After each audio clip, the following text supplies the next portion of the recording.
Today, I'm pulling back the curtain and showing you every single card my wife Taryn and I currently have open, from the cards we use every day, to the ones we're keeping for the long haul, to the ones we're about to cancel. We'll talk about which cards earn the most points in our household, which annual fees are absolutely worth paying, which cards are on the chopping block, and how our strategy has evolved after earning and redeeming millions of points. Between the two of us, we currently have more than 35 credit cards. The surprising part, we don't carry any debt, and we don't use most of them. So if you've ever wondered how we actually organize our points and miles strategy behind the scenes, what's in our wallets, and the reasoning why, well, that's what we're getting into today.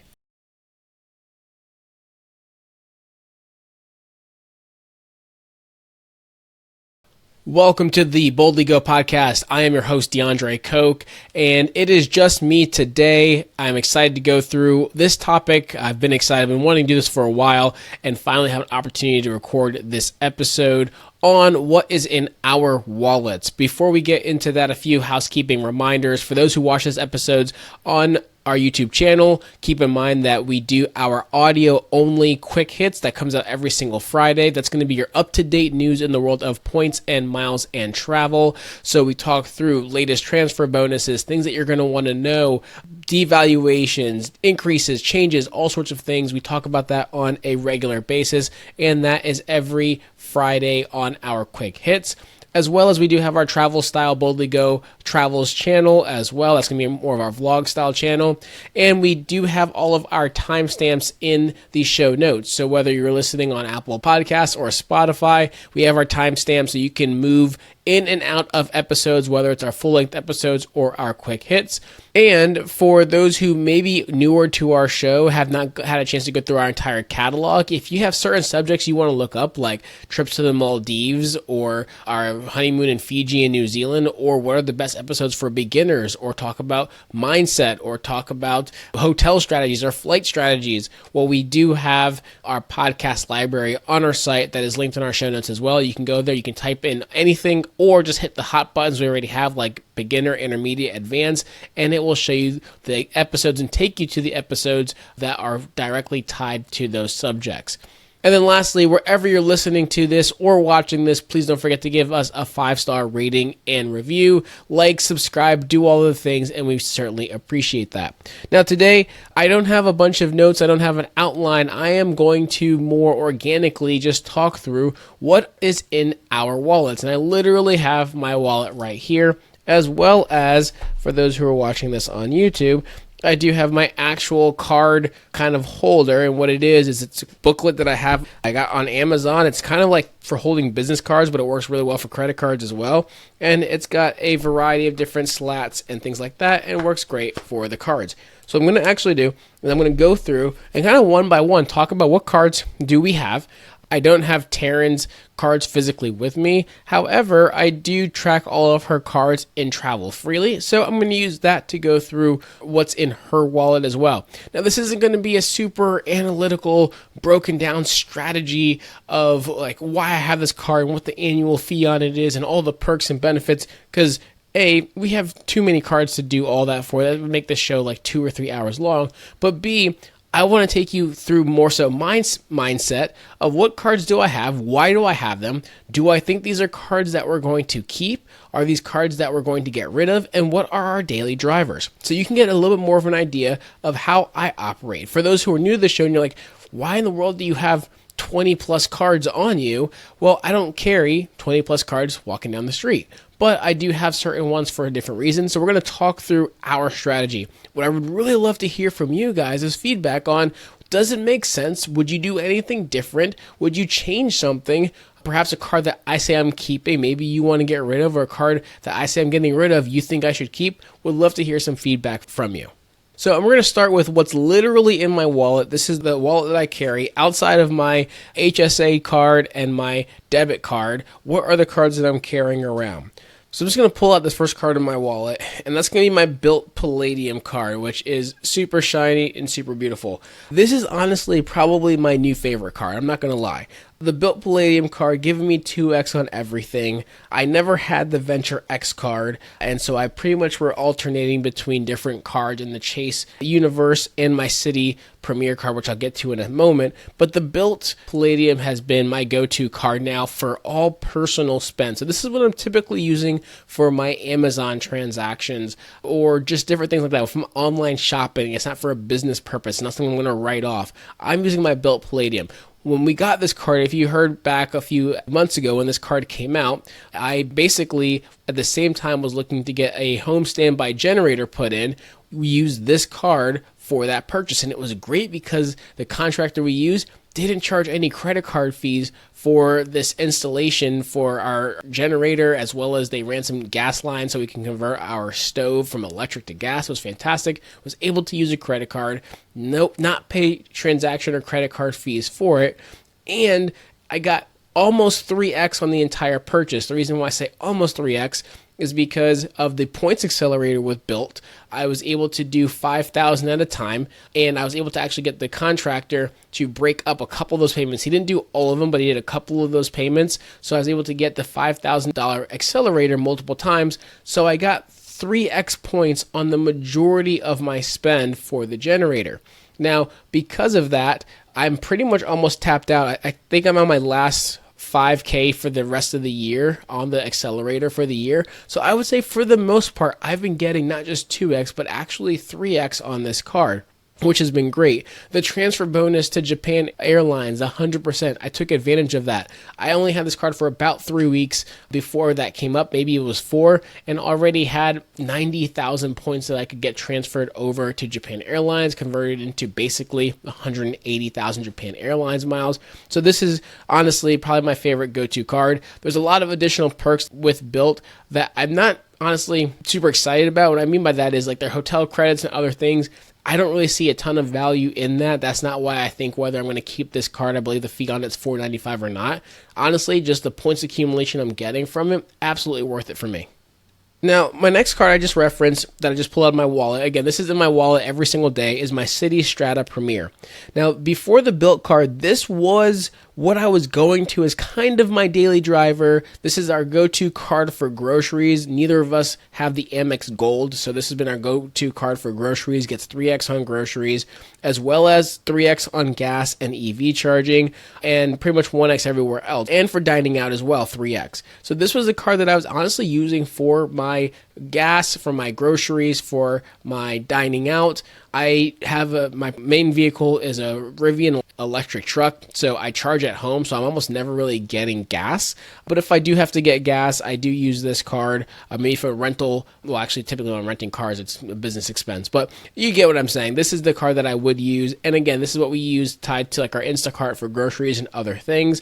I like this because before the link of Citi, where you have the ability to transfer to American Airlines, I really like this card because of access to, at the time, 4x to I preferred hotels. Now that's since dropped down to a 1-to-2 ratio. So before it was a 1-to-4 ratio. So if you transferred 1,000 Citi thank you points, you got 4,000 I preferred hotel points. I thought that was amazingly valuable. I'm on the fence about what I want to do with this card now. I know most people are loving the Citi Strata cards because of the ability to transfer to American Airlines. As I've mentioned many times on the show, we accumulate a lot of American Airlines miles naturally, so I honestly don't plan on transferring any of my Citi thank you points to American Airlines. I did before the devaluation from 1-to-4 to 1-to-2. I did move the majority of my Citi thank you points to I prefer hotels to take advantage of that. So I'm sitting a little low on the Citi thank you points. I don't really plan to get another Citi card, I think, for a while. So I'm still keeping this card in my wallet. I'm still using it to rack up a little bit of Citi points. It's not much. It's a very slow trickle. But for right now, I think I'm going to keep it and maintain it. And ideally just try to build this bank up for some of the transfer partners that Citi has that the other cards do not have. Now, my OG points and miles card that I have never downgraded to upgrade again or do any of the fancy games you can is my Sapphire Reserve. And my Sapphire Reserve is my absolute OG of a card. I have had this card. This was the first card I got in points and miles. I got this card and my Freedom Unlimited at the same exact time. I played for them back to back on the same day. That was back in 2016 when the Sapphire Reserve had first come out, and that started my points and miles journey. This my card I honestly have no plans to get rid of, even with the changes with the Sapphire Reserve, the higher fee, all the new coupons, all those different things. I really enjoy it. Honestly, the biggest value for me is I book all of my flights with this card. I don't care if it's a flight through my businesses, whether it's the travel business or my wealth management practice. I book every single flight through this card or pay the taxes and fees with this card, specifically because it's best-in-class travel insurance that comes with this card. I have used the Chase travel insurance more times than I can count, and it has not failed me ever. I've gotten hundreds, probably thousands of dollars back at this point with this card's travel insurance. For me, it's worth it just for that, let alone all the other benefits. Now the Forex on hotels and airfare, all of those different things. So for me, it's a no-brainer to keep this card. I do try to maximize the benefits as much as possible, whether it's the Lyft credits, DoorDash. The edit credit's really hard to use, which is kind of annoying. I'm not really a fan of that one. But the $300 travel credit, the Sapphire Reserve lounge access, all of those reasons, this card is staying in my wallet. It stays with me. This card goes with me on every single trip as well. So this is one of the cards that actually moves over into my travel wallet. I do have a separate, smaller Ridge wallet that I transpose the cards I need for specific trips. This card does go with me for all of those. All right, next in my physical wallet, I have my Amex Business Platinum. So depending on where I am in the quarter, I sometimes have my Amex Business Platinum or my Amex Personal Platinum card on me. I have my Amex Business Platinum. I will always have an Amex Business Platinum at any given moment. Sometimes I will have 2 or 3 if I have the right offers, the no lifetime language offers, where sometimes I can stack 2 or 3 Amex Business Platinums in a single year. I get enough value for them between the sign-up bonus or welcome offer, as Amex calls it.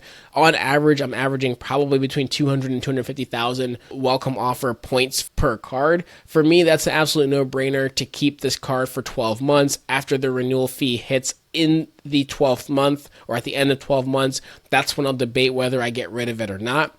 If I do have another Amex Business Platinum, I will get rid of this in a heartbeat. If I don't have another one, what I will do is I will try to apply for a new one, and if I get approved with that one, then I will get rid of this in a heartbeat. And if neither of those work, I will ask for a retention offer to see if maybe if I keep this card, if they'll give me, whether it's 25,000, 30,000, or 50,000 Amex points, maybe spend another 2 or 3K on this card. I will do something like that to try to get something for keeping the card longer if I don't have other business platinums available. But I will always have an Amex Business Platinum and an Amex Personal Platinum. I see value in having both of them, especially now with the Fine Hotels and Resorts credit being between both of these cards, the personal and business. Absolute no-brainer for me to keep this card. The last card that I actually keep in my personal wallet is a Chase Ink Business Unlimited. That's for the wealth management practice. And one thing I want to point out, the Amex Business Platinum is also for the wealth management practice. I usually keep this card on me just if I do have expenses for the practice. I'm using this just to get the 1.5x on pretty much anything. I usually don't use the Amex Business Platinum unless I am in specific occasions and have expenses for the business, just because it's going to get me 1x on pretty much everything. But I do want to get a better value for my spend and for my dollars. So the 1.5x with the Freedom or the Business Unlimited is great. It's a zero fee card, which is amazing as well. And in the first 12 months of having this card, which I've had this card for years, but the first 12 months it's 0% APR. So it actually is a really legitly good card for a brand new business owner as well. So I do appreciate this card. I have not upgraded or downgraded or done anything different with it. I've kept this card for a reason. It's one of 3 Business Unlimited cards that I have, but the only one that actually stays in my wallet. All right, so that was all the cards in my actual physical wallet. Now let's go through the ones that I'm keeping in my, essentially my booklet here of cards. So I've got the Advantage American Airlines Citi Business Platinum Select card. This is through the wealth management practice as well. Honestly, this card is, I think, a $99 fee per year. I don't get huge advantage for having this card. I've debated getting rid of it because I have other American Airlines personal cards. But I will say, because of the payroll on credit card strategy that we've talked about, this is the card that I do have linked for payroll on credit card at times. What I mean by at times is, I've mentioned on the show over the last few years, I always go for American Airlines Platinum Pro status. I think it's the most valuable status to have without needing to get all the way to Executive Platinum. You get One World Emerald status, you get a lot of benefits, and I don't see honestly a ton of value in going for Executive Platinum over Platinum Pro relative to like what it takes to get there, to explain that correctly.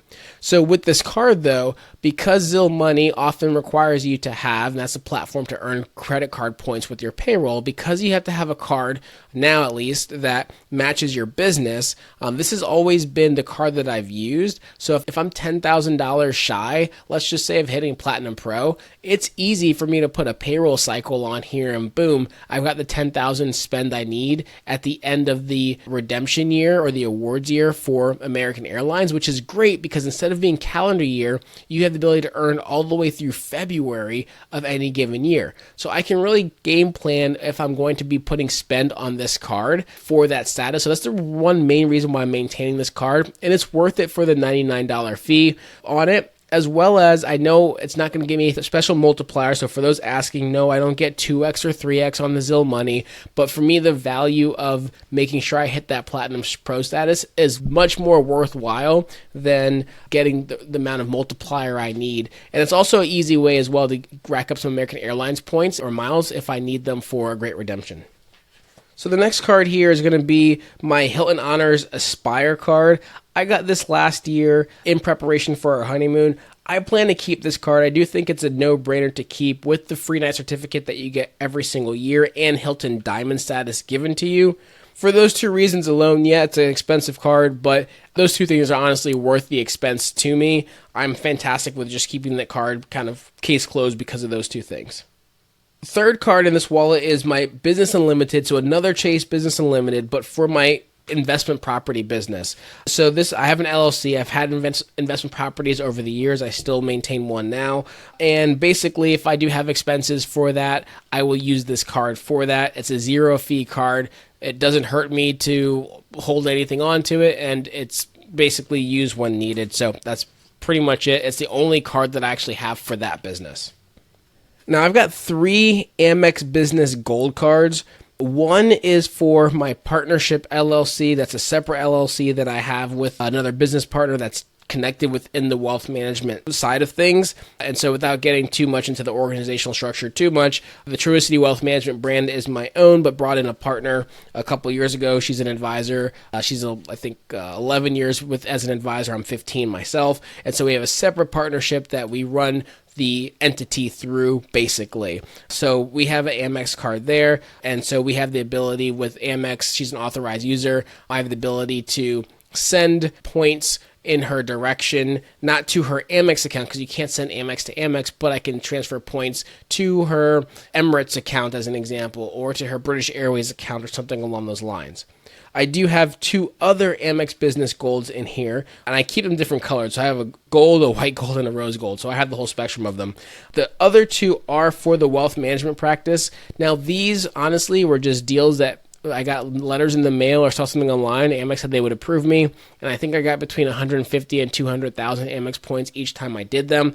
One was done around October, and the other one was, I want to say it was April or May of last year. It might have been June. So I actually plan on at least one, if not both, of these other business golds, getting rid of them. I kept one, and then now that I've got overlapping, I don't think I'm going to need both.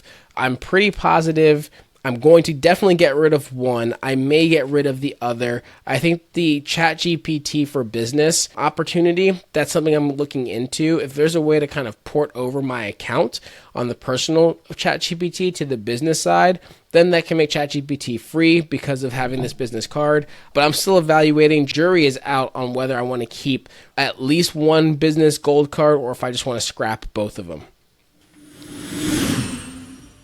Hey everyone, quick break from the episode.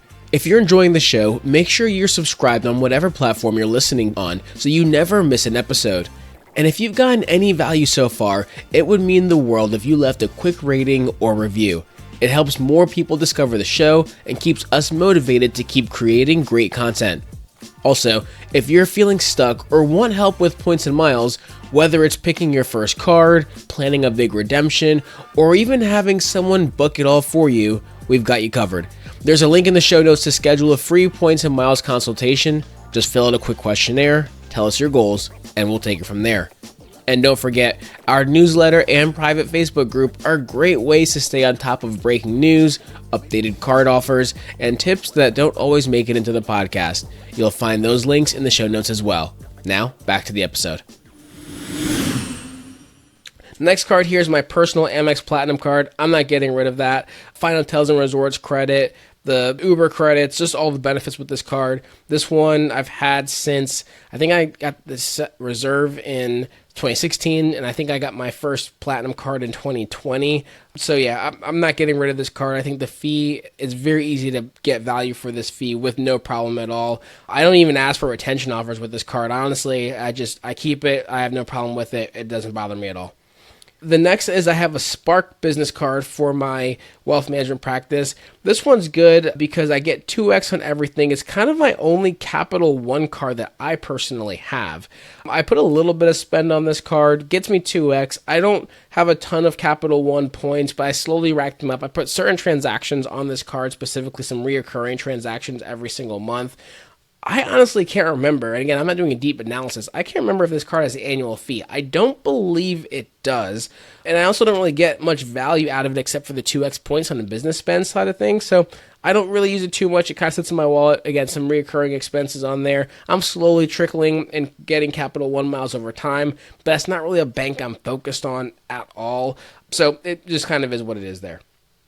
So I do have two Chase Ink Business Preferred cards, one for the wealth management practice and one for the BoldlyGo for the travel business.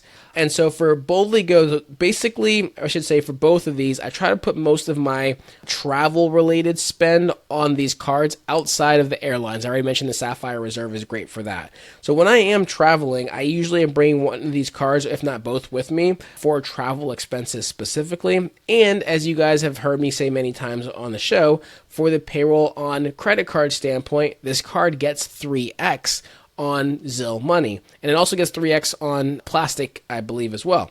So for payroll on the wealth management side, this card is where they keep bumping up my credit limit because they keep seeing me charge tens of thousands of dollars onto this card. On the payroll, I'm earning 3x on all of that, and that's just been fantastic. Unfortunately, I was hoping if I hit that $150,000 cap to get the 3x, I could just move to the other Ink Business Preferred, but with this new Zelle Money rule about the business having to match the same name on the credit card and it just can't be any card, that's going to be a little annoying there. So I might end up switching back to the Amex Business Platinum or something like that because I was also hoping to be able to kind of capitalize on 3x across multiple cards here. As we get to the close to the end of this booklet, we've got another Business Unlimited card for BoldlyGo Ventures. That's basically where I pay some of my contractors and other things for my BoldlyGo for the travel brand, websites, those type of things. Again, zero fee card, makes sense to keep. My Freedom Unlimited card. I almost never use this card. I put maybe one or two transactions on this thing a month, or probably now a year, honestly. This honestly was where most of my reoccurring expenses were that went to my Bilt card. So my utility bills, all sorts of things were on this card. And now that I have the Bilt Palladium, I shifted all of that to that card. So this card is kind of sitting by its lonesome now, not getting rid of it just because I have a long credit history, a length of history with this card in this account. Zero fee, no need to get rid of. And the Amex Delta Sky Miles Gold card. Now, this one I actually got before I seriously got into the points and miles world. I think I got this in 2012, and I got it to get some free baggage with Delta and other things. I've kept this because it's a $100 fee card for the year, and I get free baggage for Delta, which I very rarely fly, but all if I do is basically make 2 or 3 flights in a year, maybe just 2 flights in a year, round trip, and if I'm checking bags, it's covering that, which is fantastic. But being in the points and miles world, I do get the 15% discount if I do actually use Delta Sky Miles for a booking. So this 15% is also valuable to me. I think this card also has a $100 fee, but again, worth it for me to keep for those reasons.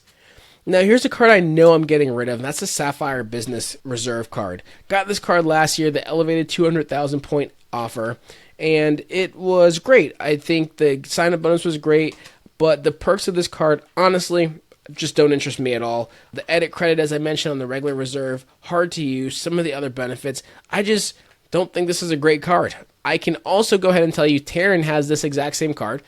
She got that card when planning for our wedding, so put some expenses on there, was able to get the sign-up bonus, and since we had a destination wedding, the wedding, a lot of those expenses coded as 4X with this card, which was fantastic. So she racked up a ton of Chase points, but we are both getting rid of this card. When we see the fee post, which should be in the next month or two for both of us, we are absolutely scrapping the Sapphire Business Reserve card.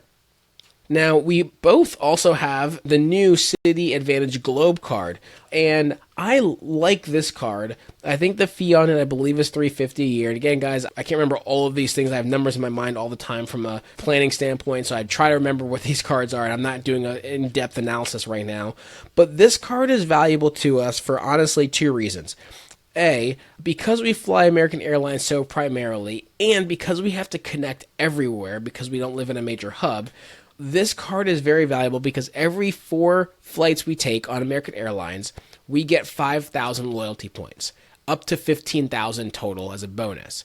There have been many years where I was 10 to 15,000 loyalty points shy of hitting that Platinum Pro status, as I mentioned to you, and I had to go ahead and charge my other American card with Zelle Money, payroll on credit card, something like that. But having this card makes that easier. But keep in mind that with American Airlines, you can hit bottom level gold status. I don't mean that negatively. It's more than what most people have. But gold status only requires 40,000 loyalty points. With this card, if you fly 12 individual flights, meaning 3 round trip flights with American Airlines with a connection, then you're almost halfway there on just the bonus points alone. You probably are actually halfway there if you actually add in the miles that you would earn from those flights. And it's really easy to find the other 20,000 loyalty points to get just entry-level American Airlines status. So this card is great for this. Also, it does come with 4 Admirals Club lounge passes, and because we each have this card, again, we're getting both the loyalty points and we both have these lounge passes, so we have 4 to use a year ourselves.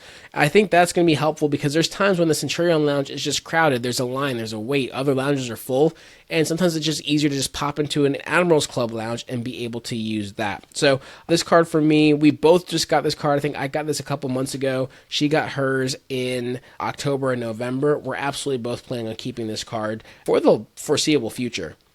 Next card on my list is the World of Hyatt personal credit card. Honestly, this card has been great. Hit that $15,000 spend, get a free night certificate with Hyatt on it. I'm very excited that I just got approved for the Hyatt Business Credit Card, which I do plan to use.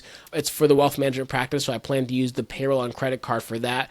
Basically get 2x of my spend on this credit card, as well as I have the ability to get 5 nights for every $10,000 spent on the business credit card, which will help with maintaining globalist status as well. So the World of Hyatt card, outside of that, I think on the personal side, I'm not needing to worry about it too much. Basically going to spend up to that first $15,000 a year on it, get the free net certificate, then that's going to go away for the rest of the year. Any additional spend that we need to make is likely going to go on the business Hyatt card if we're looking to get spend to get nights. However, if we are staying at a Hyatt, then this card is what's typically linked there for our purchases because we get 9x at Hyatt properties. So this is usually the card that's defaulted for Hyatt properties as well. And my last card on the list for myself is the Hilton Honors Business Credit Card. Now, I just got that. This is for the BoldlyGo business. This is an Amex card. I got this because of their recent promotion that they were running that ended April 15th, where pretty much every single one of their cards, if you hit the sign-up bonus, it came with a free night certificate, and this one came with 130,000 point welcome offer for Hilton.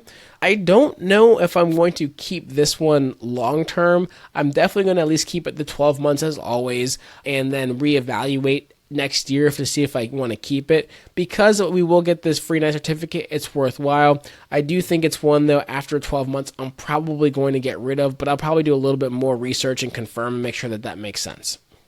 All right, so with the rough count, that was about 27 cards for me. And so hopefully that wasn't too painful for you guys to hear me go all the way through those 27 cards. But you can see there's a little bit of thought and strategy to each one and whether I'm maintaining them and the logic as to why we're maintaining or not. Now, I do have a few for Taryn. I'm going to pull up her Travel Freely app, or my Travel Freely app, where I keep track of what cards she has, because I do want to make sure that we're not overextending. I do track her 524 status, all of those different things. And let's just see what she has and see what makes sense for us to keep. Now, I already talked about what we're getting rid of, which that's definitely going to be her Chase Sapphire Reserve for Business. She just got the Globe card from American Airlines. We plan to keep that for her. So pulling up Taryn's cards here, the first one she just got, which I think was the one that we will likely keep, and this is going to be the Hilton Honor Surpass card. Now, I know there's a strategy here where you can get into getting these cards, upgrade them to like the Aspire card, and I'm familiar with that strategy, just never actually taken the time to do that. So this is a card that we will likely keep. She just got this on April 15th, the deadline of that last promotion. So the same time I got the Business Hilton credit card, she got this Surpass. Already hit the sign-up bonus on this card. I think we're going to try to go to hit the $15K spend to get the additional free night certificate. So if you don't recall, this card usually does not have a free night certificate with it. However, part of the promotion, just like the business card, is all of these cards were offering a free night certificate. And so we already got that one. I think we're probably going to go for the $15K spend and get the second free night certificate. And then from there, we'll probably keep this one on an annual basis just for that. And or perhaps next year, look at maybe upgrading it to an Aspire or something like that. I'm not sure if we both need to have an Aspire card, but just something for us to consider. Now, with this, the next one is going to be her Citi Advantage Globe card. I already mentioned that. We're definitely keeping this card for her. She just got it in October. She's getting the loyalty points from this card. We fly often enough, so this card's a no-brainer for us. Sapphire Reserve for Business, getting rid of it. Already explained why. The next one is going to be her American Express Business Platinum. So both of these business cards, the Sapphire Reserve for Business and the Business Platinum, we covered the sign-up bonuses for both of these cards with our wedding expenses last year. So we got a bunch of points just from the wedding with these cards. These cards were both opened around the summertime last year. Short version is we're getting rid of both of these cards. So the Business Platinum for her also, we're not going to be needing, very likely. It's possible that we'll consider a redemption offer. I don't really think so. I think the game plan with this one is honestly just to get rid of it. We've got enough of Amex points generation on my side, especially with the Business Platinums, getting the golds, all of these different things. We don't need to get this too in the weeds with both of us doing all of this. Taryn's an absolutely phenomenal P2, so she's along for the journey and it gets the cards and does all the things. But I think we're going to go ahead and not renew this card. And for those just who are new to this, just to make sure I clarify, I know I've already said this once, but when it comes to getting rid of these cards, especially cards that have an annual fee, you want to make sure you wait until the next year or the first year's annual fee hits. So you have the initial one, right? After you've had the card for 12 months, you want to wait until that fee hits. And then within 30 days of that fee, that's when you want to go ahead and cancel the card. That way they don't claw back your points. You never want to cancel your card before you see that fee hit, before the 12 months, because they are very likely going to claw those points back. And you'll notice a lot of these cards that we're considering getting rid of, these are business credit cards, not personal. Ideally, we try to avoid closing down the personal credit cards because that closes down the length of history on your credit report, and that's not really a great thing. Not a terrible thing, but not a great thing. So you want the average age of history to be much longer. So this is one that we typically try to just look at opening and closing the business credit cards and leaving the personal ones to stay. Now, the remainder of Taryn's cards here, she has the Chase IHG One Rewards Premier Credit Card. I've mentioned this card on the show many, many times. We got this card specifically for her to get points. The welcome offer on it, I think, was 170,000 points at the time. We used that for our incredible stay at the Kimpton Grand Roatan in Honduras. She now has IHG Platinum status with this card. However, we ended up bumping up to diamond status last year. I think she was able to buy some more points to get us a diamond status with the special promotion they had, which was absolutely worth it. And we do look at buying IHG points every single year. In fact, we have both maxed out. So she's maxed out buying her IHG points for the year. I've maxed out buying my Hilton points for the year. So this is a great card to have, especially when staying at IHG properties. I think it's something ridiculous, like you get 26x or something like that on your spend at IHG properties. So great card to maintain, because also it's only a $99 fee card, and you get essentially a 40,000 point free night certificate with IHG as well as the status perks on top of it. So no brainer, this card makes sense to just keep and hold for the long haul. Her daily driver card has been the Capital One Venture X. I know this is a very popular card in the Points and Miles community. $395 fee card. It's great actually having travel freely here on my phone because I can look at the card fees and be more accurate with them. But this card, 2X on everything. This is her daily spend card for the most part.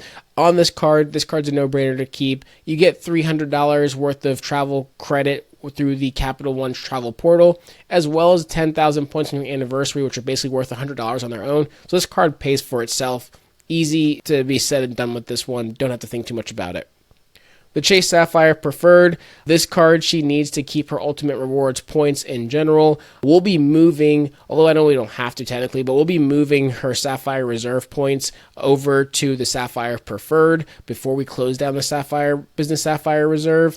But this one, no-brainer card to just keep the Ultimate Rewards points. She doesn't really spend too much on this card on a regular basis, but it just makes sense to keep. Only $95 fee card.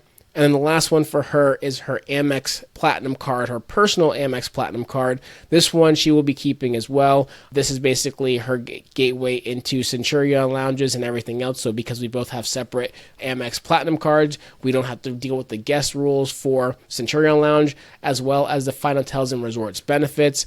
Also, the Resi credits and the Lululemon credits. Lululemon is somewhere that we both shop and have shopped over the years. I've mentioned that I love it because Lululemon is literally right outside my office for the wealth management practice. So I can just go there and walk in person and show my Amex card. I'm not just buying gift cards. I'm actually buying stuff from there. I get like one clothing item a quarter now. It's great. I love it. And then Resi, it's a great date night option for us twice every quarter. So one time we'll use my Platinum card. Next time we'll use her Platinum card. And so we'll go to a few different restaurants there and enjoy the Resi benefits with that. So another no-brainer for us. So that was it. I think roughly in total, we're looking at a total of around, just rough mathing this, 35, 36 different cards between the two of us. 27 of those I think were my own. And so you can see who's really just laser focused on strategy and cards and all the different things.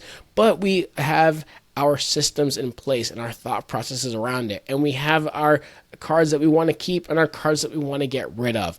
So I'm curious, of these cards here, were there ones that you think to yourself, you know what, I would probably get rid of those, or cards that you think that we're getting rid of that you think we should keep? Some of the cards that we have already gotten rid of this year were the Barclays Red Aviator cards, because we weren't sure if they were going to take up a 524 slot when they switched to the Citi cards, and we already had that new Citi Globe MasterCard, so we didn't really need these cards. So this is one of the rare times that we both have closed personal cards in the last very long time, and so those are cards that we have gotten rid of. But from there on out, most of the cards that we will be scrapping are typically going to be in the business credit card side, because most of those don't report to our credit. So closing them doesn't hurt anything either. So again, I'm curious what your thoughts are on these cards, whether it makes sense to keep. Are there different ones that you are planning to keep or get rid of? And please share it in the comments, or leave us a review, or send a DM or an email, or mention it in our WhatsApp community chat as well. That was it. I know there's not many of these episodes where it's just me on the show, but I appreciate you guys riding with me this week for this week's episode. I've been wanting to do this for a very long time, but with a very, very, very busy schedule and already having other guest commitments, it's been taking a little bit of time to get this one on the calendar. I'll try to do one of these maybe once a year as well, just to get some thoughts from you all, and you guys can kind of see what's in the back of my mind when it comes to what makes sense to keep and what makes sense to get rid of. As always, if you enjoyed this show today, please be sure to follow us on all social media media channels, sign up for our newsletter. If you want into our WhatsApp community chat, the newsletter is the way to go about getting there. We do have the link in our Facebook group, but I think you have to copy and paste the Facebook group link because Facebook like morphs the link when you actually click on it. So if you copy and paste the link, it should work. Or if you sign up for our newsletter, go ahead and just click the link to the WhatsApp community chat in there. It's a fantastic group of people. Can't wait to meet you guys in Miami next year, February 5th through the 7th. We're having our first meetup. It's called BoldlyGo Live. So excited for all of those things and the community that we've grown, and for each and every one of you listening to the show every single week. As always, don't forget to like, subscribe, tell a friend, do all the things, and we will see you in the next episode. Take care.